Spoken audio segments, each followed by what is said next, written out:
Hey guys, tonight we quietly step into the cold corridors of Tudor England, where the air still carries the scent of candle wax and damp stone. Imagine the night falling over Richmond Palace. Torches flicker against the long walls, casting uneasy shadows, as if history itself refuses to rest. And right there, in that silence, lies the body of the most famous Queen of England, Elizabeth I. Beside the bed, a sealed letter hides a secret that makes anyone who hears of it shiver. And trust me, you would not survive if you had to hear it alone. So before you get comfortable, take a moment to like the video and subscribe, but only if you genuinely enjoy what I do here. And I would also love for you to join in. Leave a comment telling me where you are watching from and what time it is where you live. I really enjoy seeing our night owl map light up with sparks all across the planet. Now dim the lights, maybe turn on a fan for that soft background hum, and let's ease into tonight's journey together. On the last night of March in the year 1603, the sky over England was covered with heavy clouds, and the wind whistled through the ancient tiles of Richmond Palace. In that damp and cold air, the candles in the long corridors trembled faintly, casting weak light onto moss-covered walls. And in the deepest chamber of that palace, an important chapter of history was coming to a close. Queen Elizabeth I, who had ruled England for more than 4 brilliant decades, had drawn her final breath. The chamber was utterly silent. Her closest ladies in waiting, some still kneeling, others trembling against the walls, had eyes red from crying. No one dared to speak, for they knew this moment was not only the passing of one woman, but also the end of an entire dynasty. The dark news spread like fire. Courtiers and officials, men whose faces had been bound daily to the Queen, quietly entered the chamber. Their expressions were a mixture of sorrow and tension. Some covered their faces, others stood frozen like statues, unable to believe what had just occurred. Yet deep inside their hearts, the end had long been expected. For months, the Queen's health had visibly declined, and she had firmly refused all care from the royal physicians. After the necessary rites, a group of attendants was assigned to examine and collect the Queen's possessions. One by one, they opened chests, wooden cabinets, drawers of her desk. Every item carried the weight of history. A quill pen, drafts of letters, old prayer books, a red velvet jewel box. Then came a discovery that froze the entire room. Inside a small wooden casket, carefully locked, they found a letter. The envelope had yellowed, its edges slightly scorched as if once touched by flame. The red wax seal was intact, stamped with the Tudor rose, the emblem of the dynasty. Everyone stared at one another. No one dared to be the first to touch it. An elderly courtier, who had served Elizabeth since her youth, tremblingly opened the casket. His hand brushed the letter, and he immediately recognized it. This was no ordinary document, for on the back of the envelope was a slender, graceful script, the Queen's own hand, bearing the signature, Elizabeth Regina. The room sank into tension. They all knew. Throughout her life, Elizabeth had refused to publicly name a successor. No one, not even her most trusted courtiers, had been given her plan for the future of the throne. If this letter contained a secret of succession, it could alter the fate of the entire kingdom. The candle flickered once more as the wax seal broke. The crackling of parchment echoed in the silent chamber like thunder in a winter night. The old courtier opened the letter, his eyes darting across the lines. Within seconds, his face turned pale, his hand trembled violently, and his lips moved as if unable to speak. Another man seized the letter. Again, a stiffened face, eyes wide with horror. They passed it from hand to hand. Each man read, each man stood in shock. The content of the letter remains unknown to this day, but one thing is certain: it was enough to make hardened men, veterans of countless battles, shudder in fear. For centuries, people have asked, what did the letter truly say? Some suggest it was a confession that Elizabeth, the woman famed for her beauty of white porcelain skin, admitted that the toxic cosmetics she used had slowly rotted her body. Others believe it was a deathbed remorse, a guilty admission for ordering the execution of her beloved Robert Devereux, the Earl of Essex, a burden she carried to the grave. But there is a far more chilling possibility. The letter was a will of succession. Elizabeth, who had never publicly named an heir, might have left behind a shocking secret, the name of a successor no one expected. If that were true, then the transfer of power to King James VI of Scotland may not have been her chosen path at all. Picture those courtiers, after reading the letter, standing frozen in that icy chamber, each carrying a different fear. If revealed, its contents could plunge the kingdom into chaos. If concealed, they would carry a burden of guilt for the rest of their lives. And in time, the letter vanished from the official records, leaving behind one of the greatest mysteries in English history. The death of Elizabeth I, tied to this mysterious letter, was like a door closing, but it also opened endless unanswered questions. That death ended not only the life of a remarkable woman, but also the glorious Tudor dynasty itself. The tale of the letter, therefore, is not merely a minor detail, but the beginning of a journey backward through time, into a tragic childhood, obsessions with beauty, forbidden romances, and the political decisions that shaped the whole of Europe. For to understand the weight of that letter, we must look back at the entire life of Elizabeth. From a little girl orphaned of her mother, to the most powerful queen in the history of England. The air in the chamber seemed drained away. No one dared to breathe loudly, no one dared to exchange words. Only the hurried beating of hearts could be heard, belonging to those holding in their hands a sheet of paper, as fragile as it was, heavy with the weight of a dynasty. A young courtier whispered, "Should we make it public?" Immediately, the eyes of the older men pierced into him, filled with caution. What would it mean to make it public? To expose before the court, before the entire nation, a secret that the queen herself had chosen to conceal until her very last breath. Yet to hide it also meant betraying her will, if indeed it was her will. Imagine the English court at that moment. Outside the bedchamber, dozens of officials and guards waited anxiously, their minds fixed on the question of succession. The news that Elizabeth had died would ignite a struggle for power within hours. Everyone knew the Tudor dynasty no longer had a direct heir. A terrifying vacuum of authority was opening, and any wrong decision could plunge the country into civil war. It was in that very context that the letter of Elizabeth was no mere piece of parchment, but a fuse. Some believe the letter was written in the last days of her life, when sorrow and regret surrounded her. Elizabeth was famous for her pride, never bowing to anyone, not even to sickness or death. That she chose to leave behind a letter might have been a rare exception, her final escape for the soul.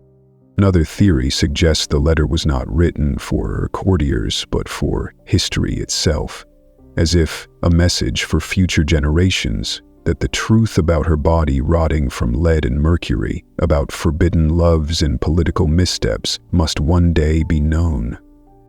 Picture it, a woman whose entire life was tied to the image of the Virgin Queen, the emblem of power and purity, yet whose body was finally eaten away by poisonous cosmetics, her hair falling out, her skin cracked, her teeth blackened and decayed. If she confessed this in the letter, it would be nothing less than a bitter irony that fate had written for a dynasty painted in glory. There is a tale that one of the men who read the letter swore never to speak of it again. He believed its words had the power to shatter the faith of a nation in its greatest queen. And so the letter's content was sealed away, surviving only in whispers, in torn-out diary pages, and in the endless imagination of posterity. Yet history plays cruel jokes. The more tightly it was hidden, the more mysterious the letter became, and the more mysterious, the more it drew people to seek it. Centuries later, historians still argue. Some claim it was only a personal note, nothing extraordinary. Yet even they must admit, if it were truly ordinary, why did the courtiers turn pale? A 19th century historian once wrote, "Sometimes it is not what is written on the page, but how men react when they read it, that reveals the most terrible truth."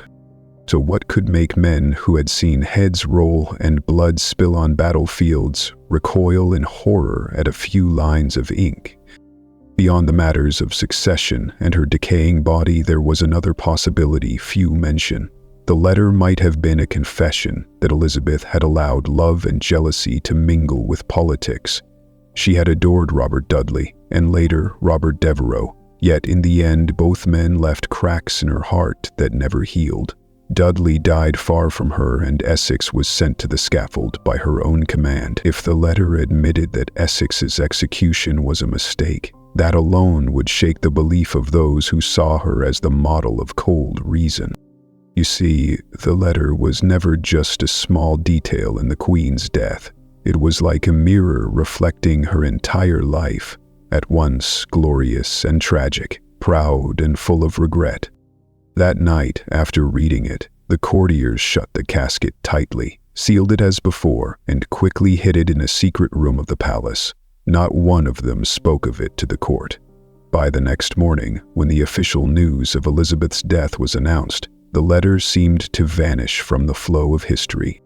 Yet the questions remain, echoing through centuries. What exactly did Elizabeth wish to say? Why did she not speak directly, but instead choose to leave a cryptic letter? And who was the last to hold that secret? To this day, the letter remains one of the unsolved mysteries of English history. It leaves us with a chilling sense that sometimes what we do not know is far more dangerous than what we do. And so, the death of Elizabeth I did not only mark the end of one life, it also began a strange tale of silence, secrecy, and fear. To understand why a letter could make courtiers tremble so, we must turn back to the beginning, to her tragic childhood, to the death of her mother upon the scaffold, to the blood and tears that forged Elizabeth into the very symbol of power in Europe. For perhaps the secret of the letter lay not only in its words, but in the turbulent life that gave birth to it. Imagine a child, only 2 years old, hair as fine as spun gold, eyes as clear as glass, still untouched by the cruelty of the world. That child, just learning to speak, just growing accustomed to the arms of nurses in the royal household, was suddenly cast into the fiercest political storm of the Tudor dynasty. That child was Elizabeth Tudor, who would one day become Elizabeth I, the great Queen of England. In May of 1536, the skies over London hung heavy with grey. In the courtyard of the Tower of London, thousands crowded together to witness a grim execution. At the center, upon a scaffold draped in black cloth, Queen Anne Boleyn knelt. Her eyes, deep, bright, and defiant, did not meet the crowd of gawkers but seemed to gaze beyond, clinging to the last fragment of pride of a woman who had once shaken the very kingdom. Drums thundered, the air thickened, and in a single instant the French executioner's sword swept down. Anne's head fell, ending her life at just 35. In that moment, the fate of her daughter Elizabeth was sealed. In an instant, she became motherless, cast aside at the margins of politics. Her father, Henry VIII, the man who had loved Anne so fiercely that he broke with the Pope, was now colder than anyone. Just 11 days later, he married Jane Seymour, and Elizabeth ceased to be the cherished princess. She was merely another royal child of little worth. If Elizabeth was too young to understand, those around her surely did. From that day, her path would be unlike anyone else's. To many, she was no longer a legitimate daughter, but the shameful product of a marriage that had divided all of Europe. Eventually, Christian says, with Michigan defiantly, unhappily sent in protesting, Elizabeth was sent out of Miami, where she was unfaithfully restrained and burned to death. Her childhood, therefore, was no string of silken days. After her mother's death, Elizabeth was sent to be raised by noble households. She grew up in a world half court, half exile. Neglected by her father, without her mother's protection, she learned early to endure coldness and wary glances. But hardship forged brilliance. From her earliest years, Elizabeth revealed extraordinary gifts. Her tutors quickly saw her prodigious memory, her mastery of languages, her rare patience. By the age of 10, she could speak and write in Latin, Greek, French, and Italian. She would sit for hours with heavy books, devouring every word. This was not the pastime of a child, but the instinct of survival. Elizabeth knew knowledge was the only weapon to shield her in a treacherous court. Yet her life was shaped not only by books. The shadow of politics loomed everywhere. Each time Henry VIII changed wives, Elizabeth's standing shifted, sometimes favored, sometimes ignored, sometimes even considered a threat. She learned quickly to read the faces of adults, to smile at the right moment, to be silent when needed, and to hide her true feelings behind a mask. Picture a winter morning, Elizabeth seated by a frosted window, gazing at a garden buried in snow. Outside, other children played joyfully while she clutched a book to her chest. At an age meant for dolls and games, Elizabeth already knew she had to prepare for invisible battles. A whisper stirred within her. "I must learn. I must excel, or else no one will ever remember me." In 1547, when Elizabeth was 13, Henry VIII died. The crown passed to her younger half-brother, Edward VI, then only 9. From a shadowed princess, Elizabeth became merely a secondary figure in the reign of a boy king. It was a turning point, revealing how fragile her place truly was. With her father gone, Elizabeth had no protection, not even in name. Orphaned of her mother, abandoned by her father, she now had only herself. From this time onward, she perfected the skill that would one day make all of Europe wary, the art of silence. She learned to speak just enough not to offend, but never so much as to be trapped by her own words. But tragedy was not finished. In 1553, Edward VI died at just 15. The crown passed to Mary I, Elizabeth's half-sister, daughter of Catherine of Aragon. Mary, a devout Catholic, saw in Elizabeth the image of Anne Boleyn, the hated symbol of Reformation. Suspicion yawned like a chasm between them. Mary, known as Bloody Mary for her brutal persecution of Protestants, regarded Elizabeth as a political enemy. Under constant surveillance, Elizabeth was soon arrested and imprisoned in the Tower of London, the very place where her mother had mounted the scaffold. Imagine a young woman of 20, confined in a damp cell. 4 walls cold as stone, the only sound the drip of water from the moss-covered ceiling. Footsteps of guards echoed in the corridors, chains scraping each time the door creaked open. In that heavy silence, Elizabeth must have thought often of her mother's fate. Would she, too, one day be led to the block? Was the circle of tragedy repeating itself? In those dark days, Elizabeth wrote to Mary begging forgiveness. Her words were carefully chosen, expressing loyalty, invoking sisterhood, but also asserting her innocence. The letter was not mere pleading. It was proof of her maturity. Elizabeth had learned to wield language as a weapon, sharper than any sword. Perhaps that skill saved her life. Her imprisonment left a scar upon her soul, yet instead of breaking her, it steeled her. Elizabeth emerged from the tower with eyes that burned more brightly, a smile more enigmatic, and a heart trained to master fear.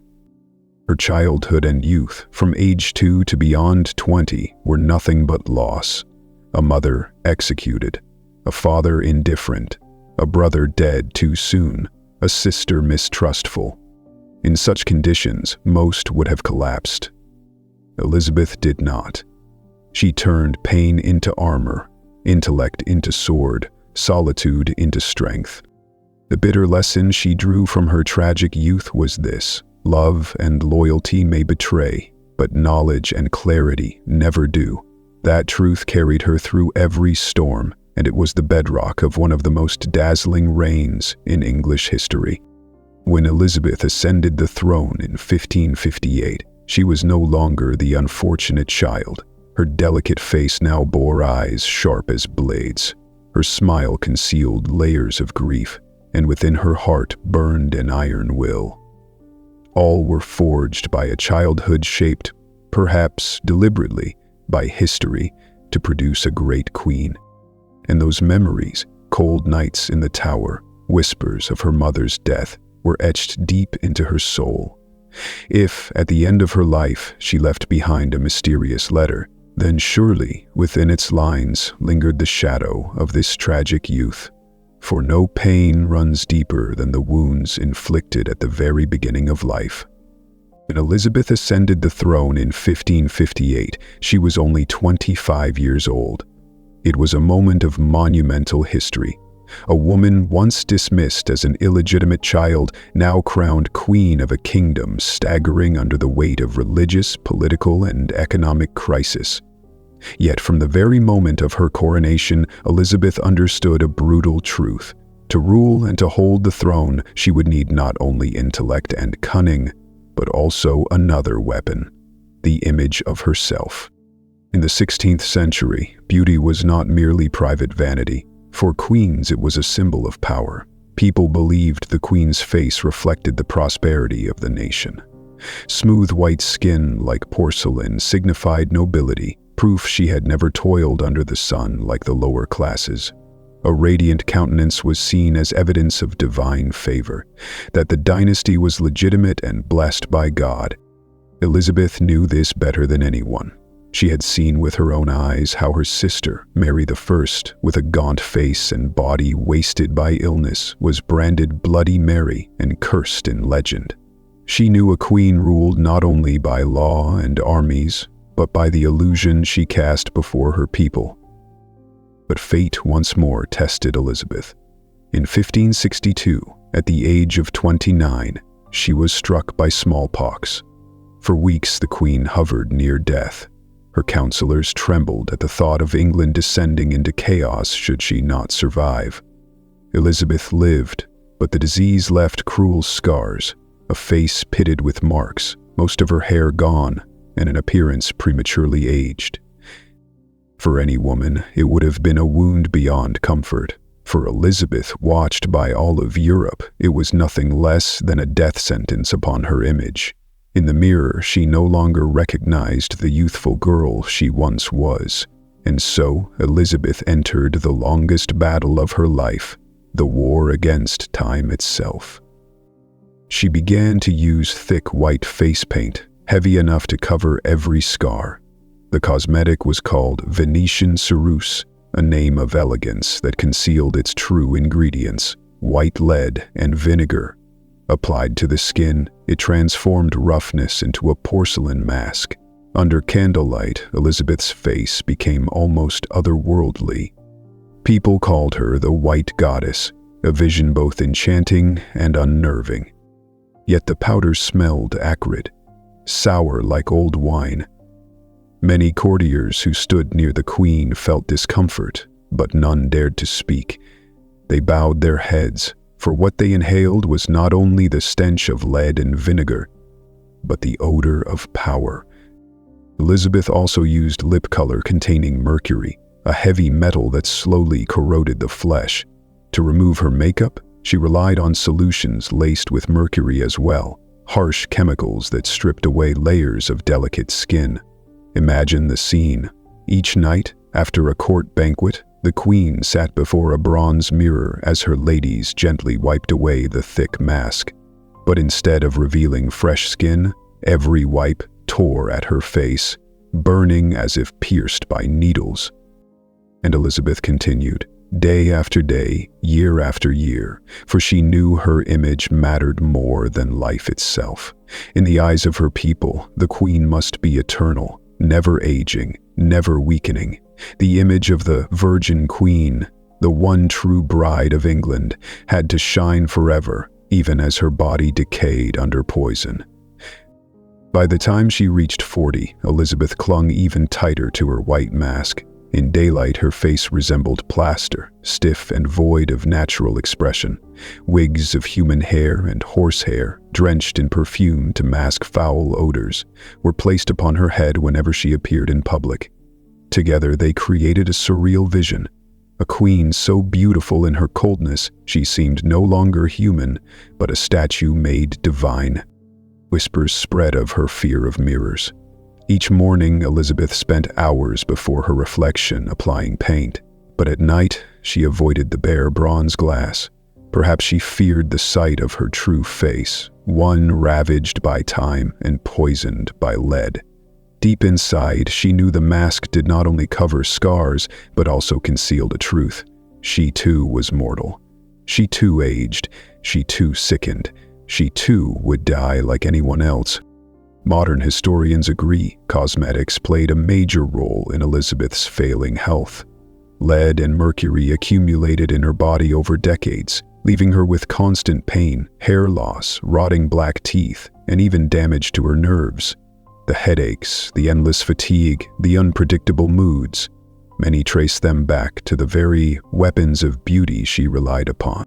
The irony is cruel. The secret of Elizabeth's image was also the poison that slowly killed her. Beauty became a prison, and the Queen, the most powerful woman in Europe, was its prisoner. Scholars still debate, did Elizabeth realize this truth? Perhaps she knew, but chose to continue, for to stop was to lose the aura her people adored. Or perhaps she did not know, for medicine then could not explain the dangers of heavy metals. But one thing is certain, in her final years, every step she took was a struggle between image and reality, between power and the decay within. It is said that at her last banquets, when Elizabeth appeared with a face white as a mask, her subjects still cried, "Long live the Queen!" They saw not a woman of flesh and blood, but a supernatural icon, the savior of England. They did not know, or chose not to know, that beneath the powder was swollen, cracked skin and a body eaten daily by toxin. Beauty, the very force that had raised Elizabeth into immortality, became her silent death sentence. And when she passed away in 1603, many courtiers whispered, it was not illness or age, but lead and mercury that carried the great queen to her grave. After more than 40 years on the throne, Elizabeth I had transformed England from a small divided kingdom into a European power. The people called her Gloriana, the Virgin Queen, the unyielding symbol of a golden age. Yet behind the glittering banquets, the maps of trade stretching across the oceans, and the plays of Shakespeare echoing through London, there was an old woman, exhausted, weary, and utterly alone. From the autumn of 1602, the signs of decline grew clear. Elizabeth became thin, her eyes dark with circles, her steps slow and painful.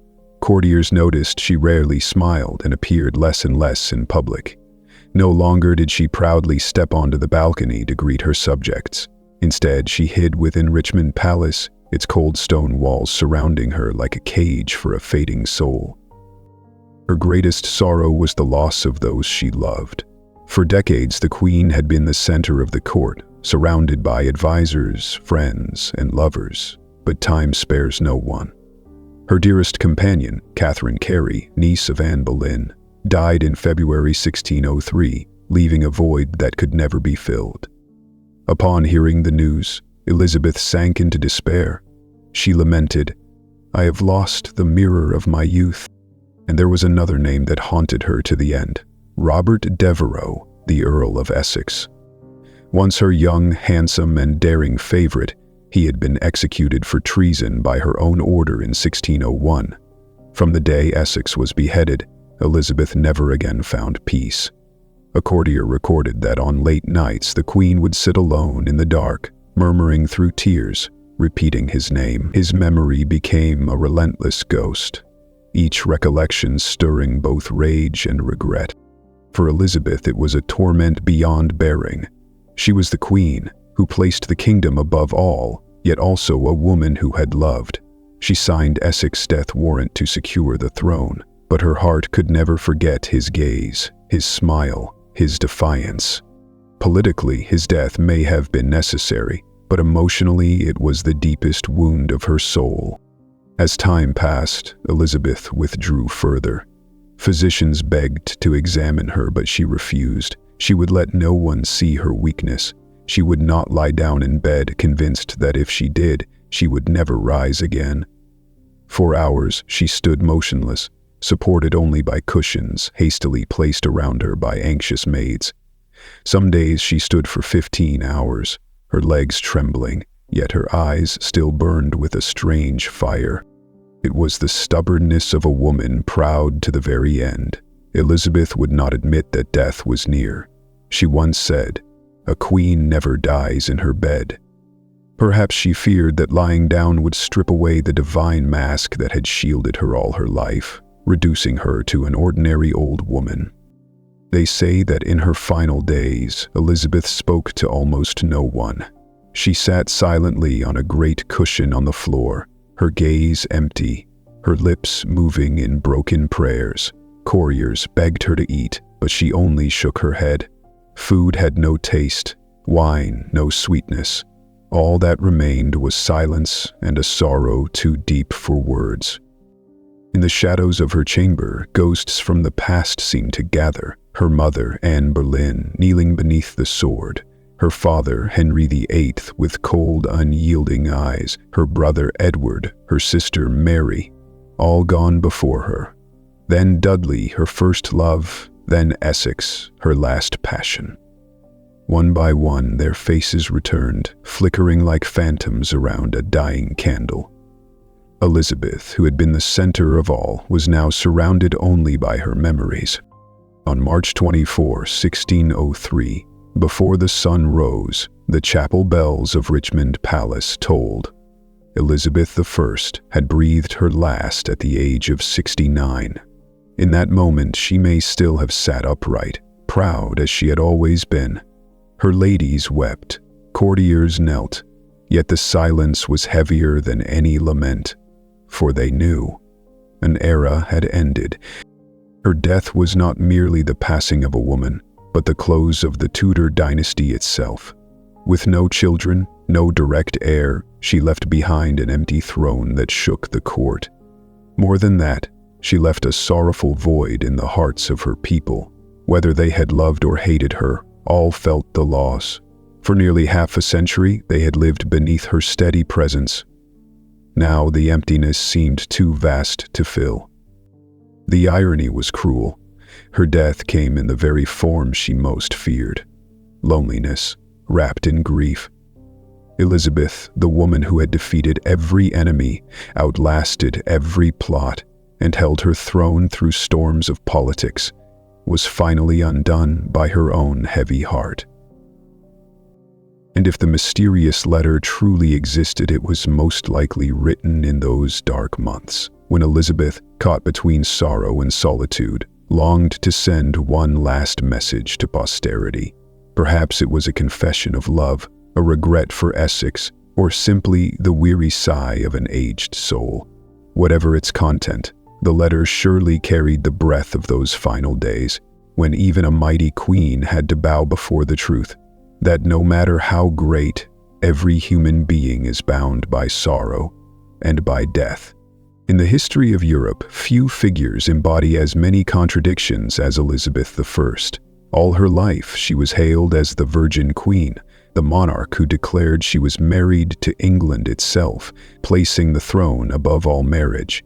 Yet her private life was a labyrinth of passion and wounds, where powerful and romantic men entered, only to leave again, each departure carving a scar upon her heart. From the earliest years of her reign, Elizabeth was the center of attention. A young queen, intelligent, sharp, and strikingly beautiful, she unsettled all of Europe. Princes across the continent saw her as the ultimate political prize. From Spain, France, Sweden, even Austria, countless proposals flooded in. Yet Elizabeth, with her cool eyes and half-hidden smile, always evaded them, skillfully balancing diplomacy while protecting her independence. But one man stirred the court more than any other: Robert Dudley. Elizabeth and Dudley had known each other since adolescence. When she ascended the throne, he was already her trusted companion. It was said that when their eyes met, the entire room seemed to hold its breath. Tall, strong, and irresistibly charming, Dudley drew the admiration of many women at court, but only Elizabeth was the one he truly desired. Rumors spread quickly. The Queen and Dudley were more than friends. Elizabeth granted him unprecedented privileges. He could enter her chambers at will. She elevated him swiftly, granting him the title of Earl of Leicester, a rise so rapid it provoked jealousy among the nobility. Then tragedy struck in 1560. Dudley's wife, Amy Robsart, died suddenly from a fall down the stairs. The mysterious circumstances shook the nation. Whispers abounded. Had the Queen and her lover conspired to remove Amy? Though no proof was ever found, the shadow of scandal clung to them forever. Even if Elizabeth loved Dudley, she dared not go further. A queen could not let the honor of her crown be tainted by such suspicion. And so, for years, Dudley remained by her side, at once her confidant, her lover, and the ghost of a love never fulfilled. Some say Dudley was her only true love. Even when he remarried in 1578, Elizabeth never ceased to hold him in her heart as irreplaceable. After Dudley, another suitor captured her attention: François, Duke of Anjou, the younger brother of the French king Henry III. Small in stature, his face scarred by smallpox, he was mocked by English courtiers. Yet Elizabeth seemed drawn to him. She affectionately called him "my little frog," and in 1581 publicly wore an engagement ring he had given her. England was stunned. The Queen, over 40 years old and long unmarried, suddenly announced she would wed a foreign prince more than a decade her junior. The people revolted in anger. They feared if Elizabeth married François, England would become a puppet of France. Under crushing pressure, she abruptly ended the engagement. Their romance dissolved in an instant, leaving another scar upon her heart. But the storms of her private life were not over. In 1589, another man entered her world: Robert Devereux, Earl of Essex, the charismatic successor to Dudley as her favorite. Elizabeth was 56, Essex only 22. The vast gulf in age set tongues wagging across the realm. Yet Essex possessed a charm impossible to ignore. Youthful, handsome, intelligent, daring, he rekindled Elizabeth's aging heart, a sudden flame in her winter years. Their relationship was fiery, passionate, and turbulent. Essex was no Dudley, loyal and careful, but brash and proud, often daring to contradict the Queen in full court. Once, when Elizabeth struck him in anger, he nearly drew his sword against her. Yet soon after they reconciled, exchanging tender poems and glances filled with longing. Elizabeth trusted him deeply, even granting him command of her armies in Ireland. But Essex failed disastrously, returning in disgrace after signing a humiliating truce. Instead of humbling himself, he rebelled, leading men to seize the Tower of London. Elizabeth could forgive him no longer. She signed his death warrant. In 1601, Essex was beheaded. It was one of the most agonizing decisions of her life. Elizabeth had chosen crown over love, but the cost was haunting. From then on, she wept in solitude, her nights filled with the ghost of Essex's face. From Dudley to François, from Essex to fleeting figures who passed through her life, each left a mark. Yet Elizabeth kept her vow, remaining the Virgin Queen. She never married, never bore children, insisting England itself was her only husband. Why? Some believe she feared marriage, scarred by childhood memories. She had seen her mother cast aside and executed by her father. She watched Henry VIII replace wives like pawns, turning marriage into a cold political tool. Deep within, Elizabeth never believed love or marriage could bring happiness. Others argue it was a masterstroke of politics. By remaining unmarried, she made herself a priceless diplomatic prize. She dangled the promise of marriage to France, Spain, or Sweden, but never bound herself. "I am married to England." Her words were not only a symbol, but a shield protecting her throne. Perhaps it was both, personal fear intertwined with political genius. Elizabeth chose a lonely path, yet it was this very solitude that granted her freedom to reign as one of history's greatest queens. The title Virgin Queen was never simply a statement of chastity, but a symbol of absolute sovereignty. A woman refusing to be defined by men, refusing to be wife or mother, choosing instead to be queen, the throne her only partner, her crown her eternal vow. And if, after her death, the mysterious letter truly lay by her bedside, perhaps within it were not only political secrets, but also the sighs of a woman who had loved, who had lost, and who, in the end, chose solitude as her final companion. All her life, Elizabeth I was shrouded in a question that has never been answered clearly. Why would a woman so intelligent, powerful, and captivating, surrounded by endless suitors, refuse to marry? This was not merely idle curiosity, but a matter of national survival. A queen without a husband, without children, meant no direct heir. In the 16th century, that was like placing the crown itself on unstable ground, ready to collapse at any moment. Courtiers, clergymen, diplomats, even common folk in the markets gossiped about Elizabeth's marriage. Some said she was searching for true love. Others swore she deliberately remained single as a political gambit. For decades, every step she took was examined under one lens. Would she marry this time? And again, Elizabeth disappointed them all. So what was the truth? To understand, one must return to her childhood. Elizabeth grew up in a family where marriage meant betrayal and blood. Her father, Henry VIII, desperate for a son, married 6 wives, abandoning one, executing another. Her mother, Anne Boleyn, was beheaded, leaving young Elizabeth with a terrifying lesson: love could kill. To her, marriage was no safe haven, but a brutal political game where women were most often the losers.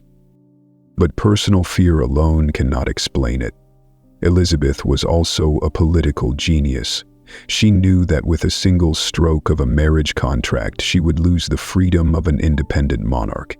If she married a foreign prince, England might become a puppet of another nation. If she chose an English nobleman, the court would fracture, factions would rise, and blood could spill.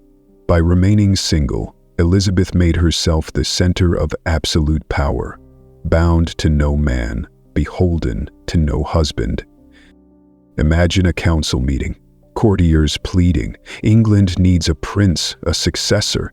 Your Majesty, you must marry." Elizabeth listened, her cold eyes sweeping across their faces.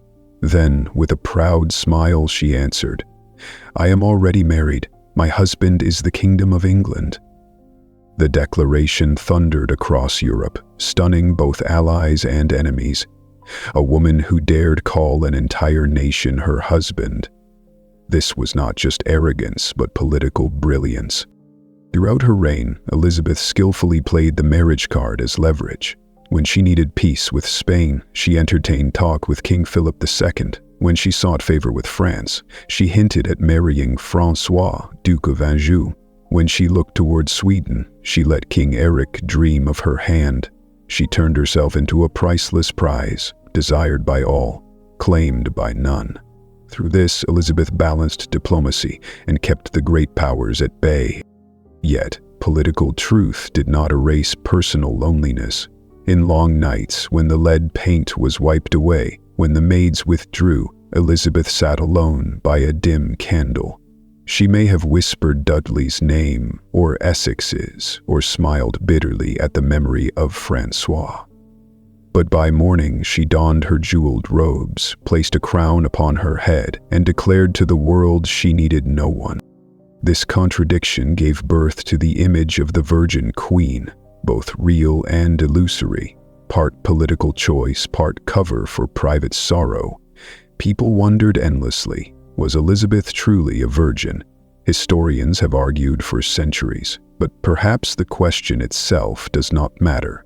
What mattered was that she turned the title into a symbol of total independence, of power shared with no man, of a reign unbound by traditional marriage. In rejecting marriage, Elizabeth rejected the traditional roles of women, wife and mother. Instead, she chose to be queen, mother of her entire people. To her subjects, she was both a beloved woman and a goddess-like figure. They cried, "Long live the Virgin Queen," not merely to praise chastity, but to affirm that Elizabeth belonged to all, not to one. But her choice carried a heavy price. Elizabeth left no heir. When she died in 1603, the Tudor dynasty ended. The throne passed to James VI of Scotland, beginning the Stuart line. It was the final paradox. Her choice to secure the crown by refusing marriage ultimately extinguished the Tudor bloodline. Posterity still debates, was Elizabeth a political genius or a prisoner of childhood fears? Perhaps she was both. A woman who knew the pain of love, yet turned it into power. A woman who never wore a bridal gown, yet wore a kingdom as her wedding dress. And if the mysterious letter truly existed, perhaps it contained this confession, that she had loved, longed, and suffered, but in the end chose solitude. That the title of Virgin Queen was not only a mask of politics, but also the chain that bound her heart. That to hold the crown, she sacrificed the most sacred gift of womanhood, the right to love and to be a mother. This was the tragedy and the glory of Elizabeth I. A life of solitude, yet through that solitude she became one of the greatest queens in history. When Elizabeth I took the throne in 1558, England was in chaos. Her sister Mary I had left behind a kingdom soaked in blood from religious persecutions, finances in ruin, and a people shaken with fear. No one believed that a young unmarried woman, who had once been imprisoned in the Tower of London, could restore the nation. Yet with intelligence, resolve, and a touch of sorcery in the power of her image, Elizabeth did exactly that. 45 years later, when she breathed her last, all of Europe recognized this was England's golden age. From the very first days of her reign, Elizabeth showed remarkable political skill. Her greatest problem was religion. After years of turmoil between Catholicism and Protestantism, Elizabeth chose a middle path. She established the Church of England, preserving Catholic ceremony while allowing Protestant reforms.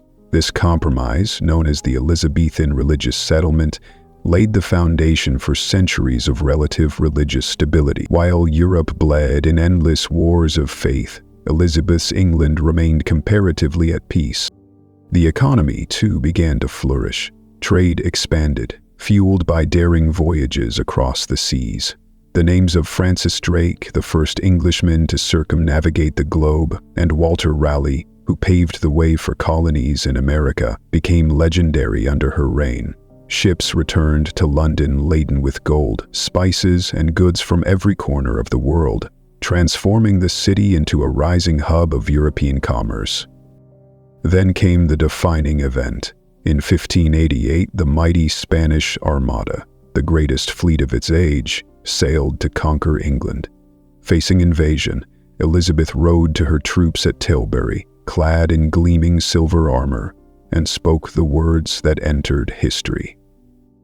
"I know I have the body of a weak and feeble woman, but I have the heart and stomach of a king of England." Her words ignited the army, and through a mix of clever strategy, fierce resistance, and the fury of storms, the invincible Armada was shattered. The victory turned Elizabeth into a legend. Once doubted, she became the very embodiment of national strength. Beyond politics and war, her reign glittered with culture and art. It was the age of William Shakespeare, with immortal plays like Hamlet, Romeo and Juliet, and Macbeth. It was the age of Christopher Marlowe, of courtly music, of flourishing painting.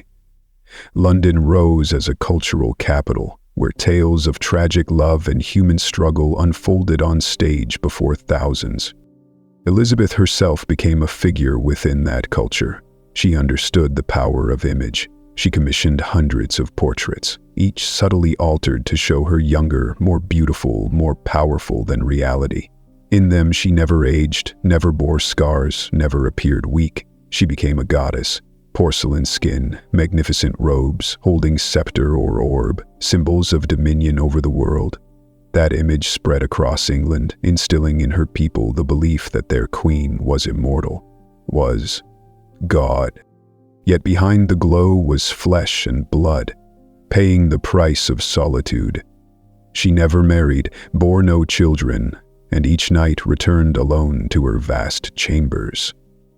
Courtiers, friends, lovers, one by one they died, leaving Elizabeth to face old age alone. She became an immortal symbol. Still, her legacy was undeniable. She had lifted England from a fractured kingdom to a rising naval, commercial, and cultural power. She laid the groundwork for England's later transformation into a global empire. She proved that in a harshly male-dominated world, a woman could rule not only successfully, but brilliantly. Her reign became known as the Elizabethan era, or more gloriously, the Golden Age. She was likened to goddesses, praised as Astraea, the goddess of justice returned to earth. To her people, Elizabeth was not merely queen, but the very image of England itself, strong, proud, unconquered. Yet the cost of such splendor was emptiness at her death. With no heir, the Tudor line ended. The crown passed to James VI of Scotland, beginning the Stuart dynasty.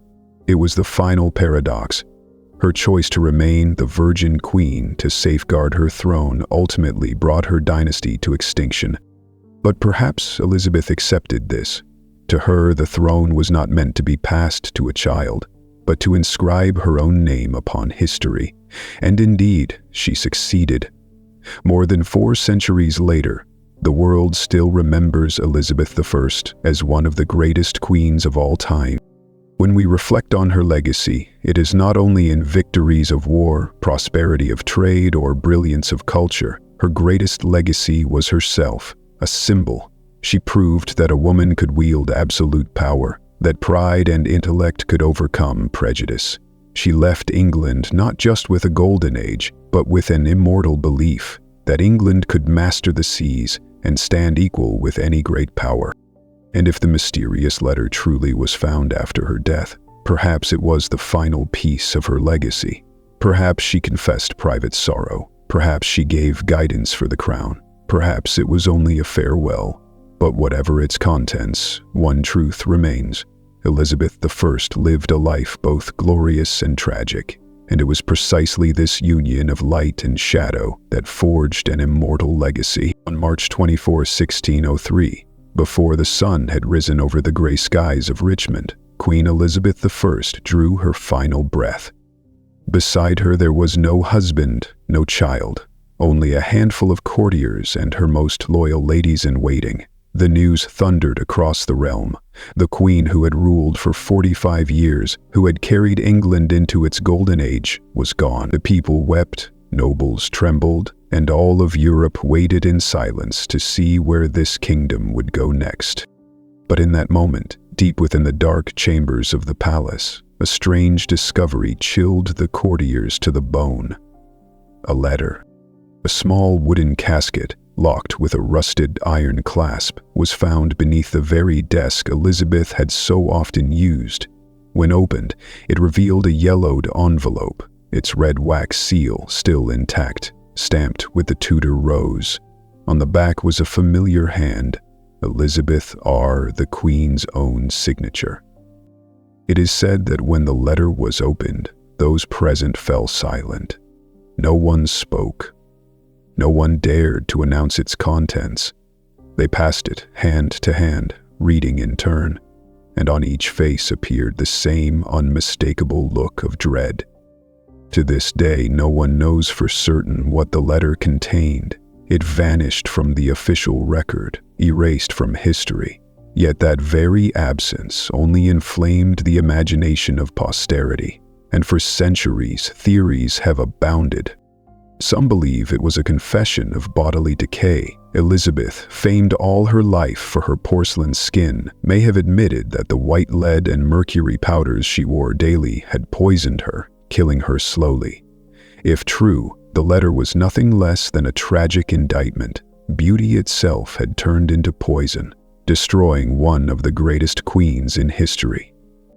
Others argue it was a confession of the heart. Elizabeth had loved deeply Robert Dudley and Robert Devereux, the Earl of Essex, but both romances ended in heartbreak. Perhaps in her final days she confessed her regret at signing Essex's death warrant. The young lover who'd betrayed her, yet once made her heart burn with passion. If so, the letter was a late cry of sorrow, written to release a burden she never dared share in life. Still others propose a far bolder theory, that the letter concerned the throne itself. Elizabeth had avoided naming a successor all her life, leaving England in suspense. After her death, the crown passed to James VI of Scotland, a choice both logical and political. But what if the letter named someone else? A secret heir, perhaps even an illegitimate child? If true, history itself may have been overturned. Imagine a trembling courtier holding that letter, seeing a name upon the page. To reveal it would plunge England into civil war, staining Tudor blood once more. To conceal it meant betraying the Queen's last will. Both choices were terrifying.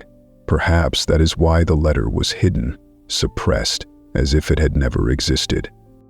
And yet another theory lingers, more chilling than all the rest, that the letter was a curse.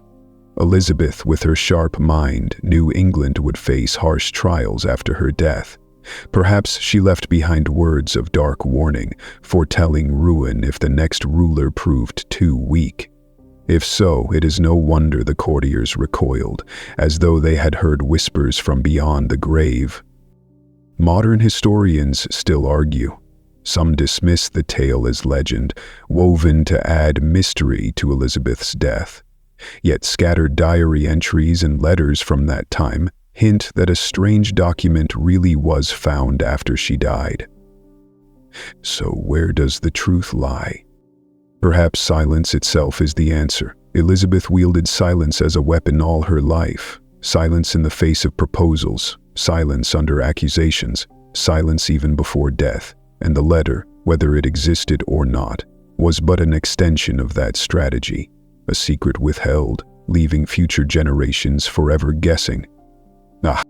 One thing is certain, Elizabeth ended her life surrounded by riddles. She left no husband, no child, no direct heir. She left a nation strong, but also an aching void. She left a radiant legacy, but also a haunting shadow. And the letter, if real, was the very symbol of that mystery. When we look back on Elizabeth's life, we see that the letter matters less for what it said than for the silence it created. That silence was the Queen's final message, a word unspoken, binding all posterity to wonder, to argue, and to remember her forever. On the night of March 24, 1603, when Elizabeth's coffin was sealed, an era ended. The Tudor dynasty fell into darkness. But the spirit of the Virgin Queen lived on, in every story, every portrait, every play, and in the unanswered mystery of that letter. Perhaps this was how Elizabeth wished to be remembered, not as an ordinary woman, but as an immortal enigma. When news of Queen Elizabeth I's death spread, it was as if all of England had awoken from a long dream. People wept openly in the streets of London, church bells tolled in unison, and mournful songs echoed across the countryside. Yet the grief did not come only from losing a monarch. It came from a deeper emptiness. From that moment on, they no longer had the mother of the nation to cling to. Inside the palace, courtiers hurried to settle the matter of succession. James VI of Scotland was swiftly acknowledged as the new king, becoming James I of England, founding the Stuart dynasty. The decision was made hastily, as though they wished to bury the mysterious letter along with the Queen's body. No one dared to mention the letter in official meetings. It became a shadow, drifting only in whispers behind closed doors. One courtier later confessed in his diary, "We saw what should never have been seen, we read what should never have been read, and we chose silence to save the realm." His words only deepened the mystery. Beyond the palace walls, the people gossiped restlessly. Ghostly tales spread. Some swore they saw Elizabeth's pale figure at night, her face wax white, her hollow eyes staring into nothingness. Others claimed to hear her voice whispering Essex on the winds outside Richmond Palace. Rumors grew that the letter had not disappeared at all, but had been hidden in her tomb at Westminster Abbey, sealed beneath cold slabs of stone. Historians of later centuries debated endlessly. Some argued the letter was nothing more than folklore, spun by popular imagination. But scattered references to a strange document found after Elizabeth's death kept the theory alive. Scholars searched through libraries, archives, and private collections, yet always found nothing but silence. The letter seemed to have vanished into thin air, leaving behind only unease for posterity. Some scholars believe that disappearance was itself Elizabeth's final legacy. All her life, she had crafted herself into legend, the immortal porcelain skin, the title of Virgin Queen, the triumph over the Spanish Armada. Every piece of it was carefully staged. The mysterious letter, whether real or invented, became part of that great performance. A play Elizabeth continued to direct even beyond the grave. For think of it, if the letter truly mattered, could it really vanish so easily? Or had Elizabeth arranged for it to remain forever ambiguous, ensuring that future generations would never stop searching, and thus never stop speaking her name? Perhaps Elizabeth understood better than anyone that death was only the beginning of immortality in human memory, and the surest way to become legend was to leave behind a secret no one could ever resolve.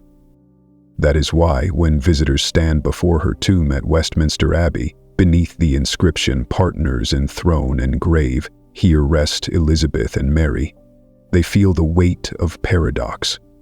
A woman who lived in solitude lies now beside her half-sister Mary, the very woman who once imprisoned and threatened her. And somewhere in the earth below, one can almost hear the eternal question, what, at last, did that letter contain? Leaving the tomb, one carries not only that question but also a chill that lingers, that sometimes what we do not know is the greatest legacy of all. Elizabeth lived a life both dazzling and shadowed. She loved, she grieved, she triumphed, she lost. She built a golden age, yet buried her secrets in darkness, and because of that, her story never truly ends. It continues to echo, to haunt, like a flickering candle in a cold stone corridor, never willing to go out. And so, the story of Queen Elizabeth I comes to an end. Yet the mystery of her final letter opens into countless unanswered questions. Perhaps it was a confession, perhaps it was the sorrow of love, perhaps it was a secret about the throne, or perhaps it was simply Elizabeth's way of holding on to power, even beyond death. More than 400 years have passed, and we still stand before the shadow of a woman who was both symbol and paradox, a queen who brought England into its golden age, yet carried unbearable loneliness to the grave. A queen immortal in history, yet destroyed by the very cosmetics that had preserved her image. Perhaps that is why Elizabeth I continues to haunt posterity. She is not only a historical figure, but a riddle that will never have an answer. And what about you? What do you believe that mysterious letter contained? Share your thoughts in the comments below. I would love to hear your perspective.